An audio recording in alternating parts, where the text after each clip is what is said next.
বন্ধুরা, আমার চ্যানেলে তোমাদের সকলকে স্বাগত। আজ আমরা ক্লাস 4-এর রায়ান মার্টিন প্রশ্নবিচিত্রা থেকে পরিবেশের প্রথম পর্যায়ক্রমিক মূল্যায়নের প্রথম স্কুল সলভ করব। প্রথম প্রশ্ন, ইট জড় পদার্থ। কয়েকটা বিড়াল গন্ধ শুকিয়ে খাবার চিনতে পারে। পরেরটা, শাপলা হলো একটি জলজ উদ্ভিদ। একটি মেরুদণ্ডী প্রাণী হলো মানুষ।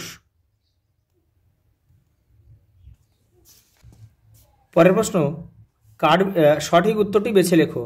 কাঠবিড়ালি 4 পায়ে দৌড়ায়। পরেরটা, একটি দুর্বল কাণ্ডের উদ্ভিদ হলো লাউ। পরেরটা, গোল হয়ে গুটিয়ে যায় কেন্ন। প্রজাপতি ফুলের মধু খায়। 3 দাগে, ভুল সংশোধন করো। উঁচু গাছের পাতা খায় ছাগল, এটা হবে জিরাফ।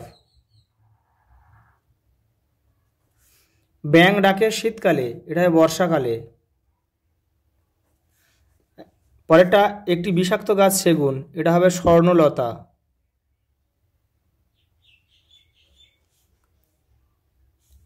গায়ের রং বদলায় টিকটিকি, এটা হবে গিরগিটি।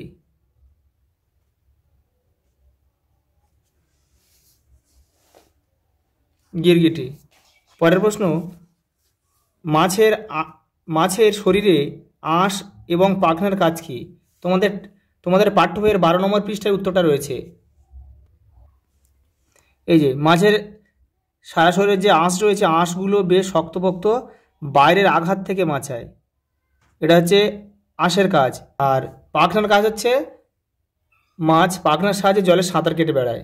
পরের প্রশ্ন, প্রাণীর যে কোনো 2টি বৈশিষ্ট্য লেখো। দেখে নাও। প্রাণীরা বংশবিস্তার করতে পারে, আর 2 হচ্ছে প্রাণীরা গমনে সক্ষম বা চলাফেরা করতে পারে। পরের প্রশ্ন, লিপ্তপদ কাকে বলে?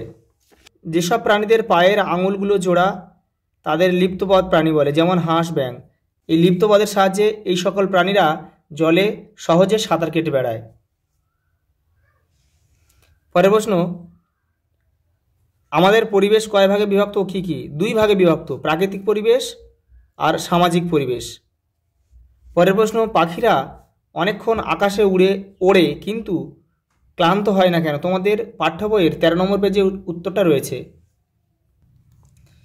পাখিরা তো অনেকক্ষণ আকাশে ওড়ে কিন্তু ক্লান্ত হয় না কেন? পাখিদের শরীরের ভিতরে বাতাস ভরা থলি আছে, তারা সেই থলিতে অনেকটা বাতাস একেবারে ভরে নেয় আর আকাশে ডানা মেলে উড়ে বেড়ায়। আজ এই পর্যন্ত, দেখা হবে পরের ভিডিওতে।